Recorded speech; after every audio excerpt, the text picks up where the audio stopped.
Nuggets Nation, we are coming to you live from downtown Minneapolis for Game 4, the Denver Nuggets and the Minnesota Timberwolves. The Nuggets with a chance to sweep a playoff series for the first time in franchise history. Which is amazing. It is amazing. It's kind of an amazing statistic. It's an amazing statistic that they've never, and there's been some really good Nuggets teams now.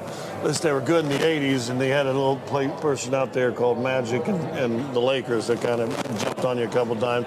Pretty good in 09 and 10.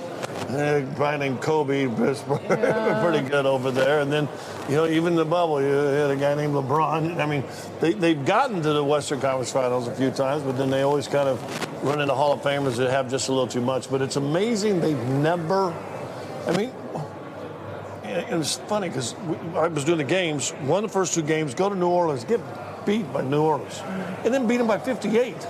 And you're like, dude, that should have been a sweep that year. Yeah. And then beat them by 27 at home or something like that. So this could be an interesting take. I think you got to.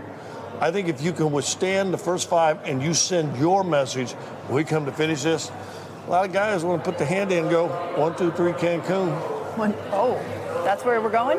Well, the losers get to go there. That's true. I don't know if you can see George Mikan, but that's the statue that we're kind of hanging out next to here because George Mikan is the original Mr. Basketball, and he led the Minneapolis Lakers. So I feel like there was a tie right there. The Lakers before they were in Los Angeles. But you know what? The Lakers count that as one of their wins. They count that as one of their championship banners, I believe. I got to meet George a million years ago. Might have been when Dikembe was playing with us. But you and I were talking before. When you got a drill named after you. Seriously, the Mikan drill. Here's Katie and Scott's. I'm speaking for you right now. Okay, that's fine. Here's Katie and Scott's rules to live by. A, if they name a drill after you, you're probably BA. Or if they know you by one name, you're probably BA. Like Prince? Magic, Bird, Kobe. Oh, we're speaking basketball terms. Kind of two, or Dr. J. If you're known by a moniker, AI. You're probably pretty good. You're probably pretty good. You're probably a pretty stellar human being. The Nuggets have showed up in the first three games disciplined, focused, with a sense of urgency, everybody doing their role almost to perfection at times and being selfless in that way. How do they make sure that continues? Little things. We were at shoot-around today. I thought they were pretty focused for a shoot-around. It was early and all that kind of stuff, but you could see there's an intent. I rode up the elevator with Peyton Watson, and hadn't played yet, but he played down the stretch. I said, how's it going? He goes, man, this is a number. It really was. I just got to say, he's a young guy, right? And he was so excited when I asked him, I said, how's this going? He goes, man, just the experience being around this is unbelievable. And I go, now I went old Daddy Scott on him. I went, come and sit down here for a second. Don't remember it all. Learn everything about this, remember about it. And he goes, yes, sir. I said, is this ready? He goes, dude, I haven't seen this team this focused. And so that right there, that to me was an answer. And listening into the huddles, I felt the same way. They are all so communicative, so together, I'm glad you get the connected. Big words. Well, that was not an easy one to say. But you did a good job. Thank you. And I feel like this group has taken it up to a whole nother level. Granted, first round, but they've handled their business in a way that you're like, okay, they mean business. Yeah, I love the way they move. Like outcasts. Okay, let's get to a couple questions, because I did get a lot of them today. I actually love this one. Have you noticed Nikola's foot speed improvement? He's been a flat-footed defender for some of his career, but over the last few regular season games and the playoffs, he's staying on the balls with his feet. Have you seen that making a difference? Yeah. I've actually seen his footwork make a difference offensively. He's always been good in that regard, though. I like to, and listen, here's where Homer Scott comes in. We're here for Homer Scott, just to clarify. He's never going to be the fastest guy on the floor or anything like this, but I think they do him a disservice, and I don't like the term flat-footed defender because you don't get 2 steals a game, top 10 in steals in the NBA if you're just a flat-footed dude. I think when they have struggled in the past, he's not going to block a lot of shots. Listen, we're excited when he dunks it. Like we get pretty pumped up when he actually dunks a shot. So to me, when they dropped him, here, we're going to do this. Okay. When they drop him, do I need to stand up? You're setting a screen right here, and I'm giving you help, and I'm dropping here. Yeah. If you get bumped on that screen, here comes a guy. Yeah. I look flat-footed because I'm not doing anything. Yeah. But what they're doing, and I think, Katie, because of Ant and watch tonight, I think because Ant is such a threat to get to the rim, you're seeing him now push up higher, and I think it gives him a better sense. Oh, gosh, he's doing a pretty good job. When he's back, every big guy, Shaq's flat-footed. If you're back and just drop defense in all the time, I think that plays into effect. Yeah, you're playing in that no man's land a little bit, and when you have someone that's so dynamic like Ant is, with a roll man like Cat or Rudy or whatever, like pick your poison. In that situation. If you're playing drop, you're kind of responsible for the roll, but you're also kind of responsible. And so there's no thing. When you're up, roll guy, I've lost my responsibility. That roll guy is MPJ or Jamal or Bruce or KCP. That's somebody else coming over there. Tira Vincic would like to know, where's Taylor? She's right behind the camera. Taylor, you want to come around and just wave them off? Oh, no? Okay. Well, she's behind the camera. Miss Alaska. She's making this whole production possible. There she goes. Hold on. Come on. Here she comes. There she is. Hi, Tira. Camera girl Taylor. Was that sister or mom that wrote in? Sister. I love it. So that's what we do here at our YouTube Live. We ball. We play. I'm going through some of the comments right now. I love you. Get past all those. No. There's just some that have been like, well, can we cover the second round too? And unfortunately, we cannot cover the second round. Altitude can't, but we're hoping you and I. Yeah, we'll be on the radio. Keep doing this and bringing as much coverage as you can. Listen, this has a chance to be a special year. We all knew that throughout the year. We talked about it all throughout the year. I know the last 18 games, everybody was a little nervous and worried, but this has a chance still to be a pretty good year, and hopefully you and I are and as many of us as we can are on the ride with it. Someone named Clay says you're looking sharp. Well, I could give you a secret. Should I give you a secret? You could, sure. Because we've talked about it twice today already. I'm a little superstitious. He's super superstitious. So like, we ate dinner and I went and grabbed it. Same table that we ate at. Same table that we ate at for Game 3. I went and got game notes for everybody. Same thing he did for Game 3. But game notes, everything. This is the same shirt I wore in Game 3. That's what that smell is? No! I got a different tie.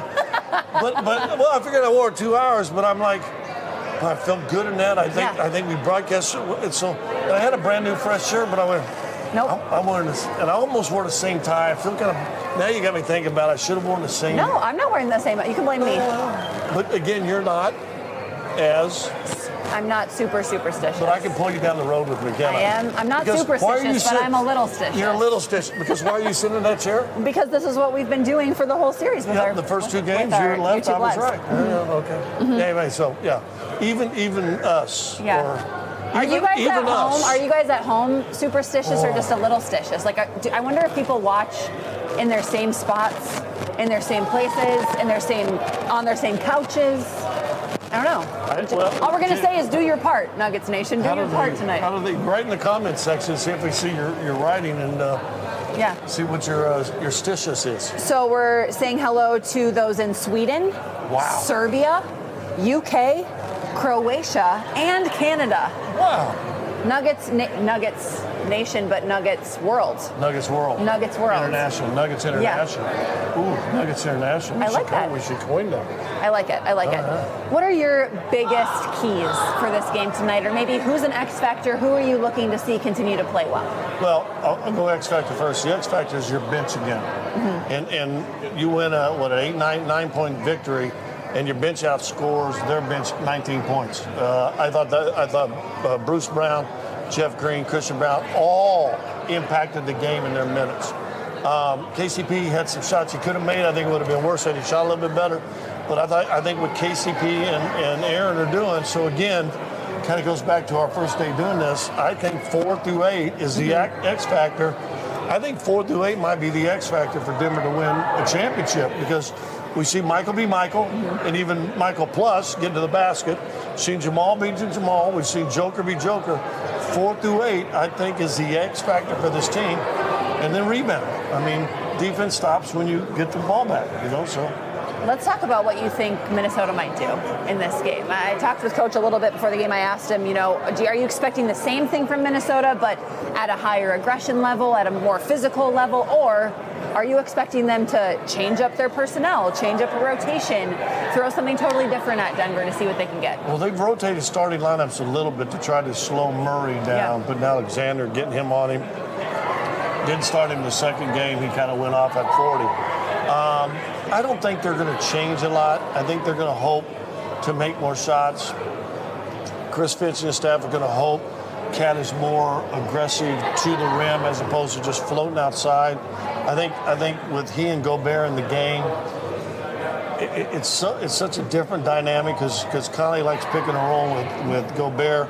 Now Gobert's the paint, that's just going to stiffen up the paint for you. Cat's not a super great passer, and he's had a couple turnovers. But I think they're just going to want to try to play aggressive. But I've seen a lot of teams, it takes a lot of courage. I was on a team like this. We're down 3-0, and basically my comment, look at Marlo right there. You see on Marlo.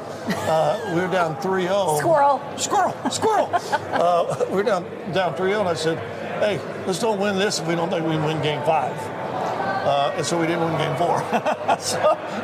But I go back and look at the Nuggets in 94. After they beat Seattle 8-1, they're down 3-0 and tie that series up and have a game 7 with Utah, who was a pretty good team at the time. So you don't want to take it for granted. And that's why you got to, at the beginning of the game, get out and pound them. We're here. We're taking this serious. And then eventually, sometime in the game, if you play that way, something will snap in their brain toids, and they're going to say, okay, it's all yours. Nuggets fans, if you have any questions for me and Scotty here before we wrap this thing up, please put them in the comments. We'll try and answer a couple more for the duration of this YouTube Live pregame show. Let's talk about the way that they've defended Cat, too, because other than the last game, I think our stat guy, Dan Hyatt, had said he'd been taking a cat nap for the first 2 games. And he woke up a little bit in game 3, but what Aaron Gordon and Jeff Green have been able to do, what's made Cat's life so difficult out there? What too many people, what they've done is they put Aaron Gordon on him, who Cat wants to drive by you. He's quick enough and strong enough to keep him from doing that. With slower foot guys, he gets to the rim. With guys that aren't as strong, he bullies them. He's not able to bully Gordon, for that matter, or Jeff Green. And so they've kind of kept him more of a perimeter type of guy. I would say this, and watch this in all the playoffs. There'll be guys score some big points here and there, but how impactful are they? Like you're seeing Edwards, his points seem impactful, especially come in late. Had a series. Boom, boom, boom. But there's some guys who look up, he got 21. When you look at the guy and you go, dude, I forgot this guy had 23. Quiet. How impactful? Yeah, quiet might be another term for less impactful. Yes. Because you remember the guys that are impactful. And even though he had bigger point production, Cat, in game 3, I don't know if they were real impactful, to be honest with you. Yeah. Who have you been most surprised by on this Nuggets team so far in the series?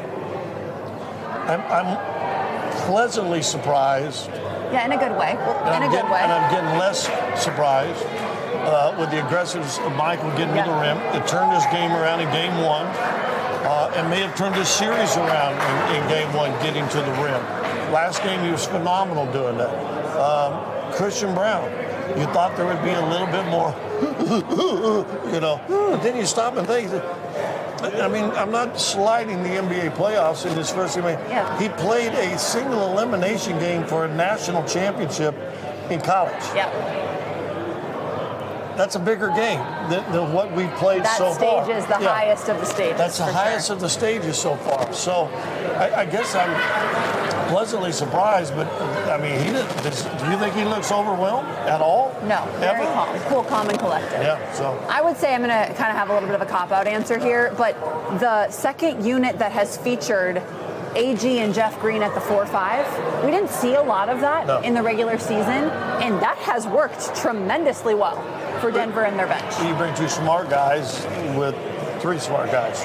Yeah. So the 3 guys that are playing minutes off the bench are super smart guys. And then you'll talk Jeff Green and AG, and sometimes Murray's in with that group playing off ball. Bruce is running it. Bruce has got to make sure he keeps his handles under control. When he gets in trouble, it gets a little wild. When he's under control, get in the open court, let him go, but in half court, be under control. But Jeff Green's mentality has been, again, not a surprise, but he has played like a veteran of the NBA in this series. And again, it's not about numbers. Go back to game 2. Christian Brown played 4 minutes. I thought they were impactful 4 minutes. I mean, I sit there talking to Marlo, he took our headsets off, and he goes, doesn't it seem like Christian Brown's played great? And I go, yeah. And he goes, he hadn't scored, and he's only played 4 minutes. And we go, oh, okay. So it's about being impactful on that bench that you just mentioned, and then sliding AG and Jeff as kind of the bigs in the small ball. They've been impactful. That's how you win games. That's how you win series. If you were going up against Jamal Murray and Nikola Jokic, what would you try and do in a game 4 elimination game? I would make KCP, Aaron Gordon, and everybody else shooters, and I would not let them shoot. Ball goes into Joker, I would double right away and seal the lane, make it. Maybe you shouldn't be revealing this. That was probably a poor question on my part. Yeah, hopefully they're not watching. The scouter, the Timberwolves staff is watching. I mean, they're too big. Make Michael Porter prove he can shoot 10 threes and make 7. And you know what he can? And if he does, that didn't work. Yeah. This team's good. Listen, I'm telling you, this team is really good.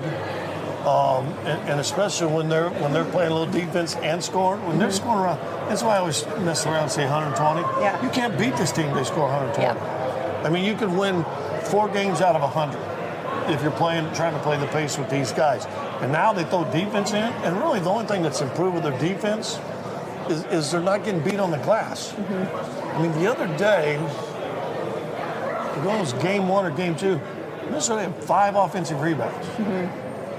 I don't think anybody's going to beat Denver with 5 offensive rebounds. Coach Malone talked about defending the paint and winning the battle of the boards. Those were 2 areas that he's been really impressed with the Nuggets in this series, and they've been doing a great job of shrinking the floor, limiting the paint touches for the Minnesota Timberwolves. They will have to do that again tonight in order to bring out the brooms. Yeah. And take this series. You know what? We haven't seen a lot of brooms. I don't know if there's a watch party tonight. They've got brooms in the studio. Hopefully we got some. Tune in to Altitude TV. Right now, the pregame show is starting over there. They will break down this game 4. Nuggets looking to seal the deal in the first round.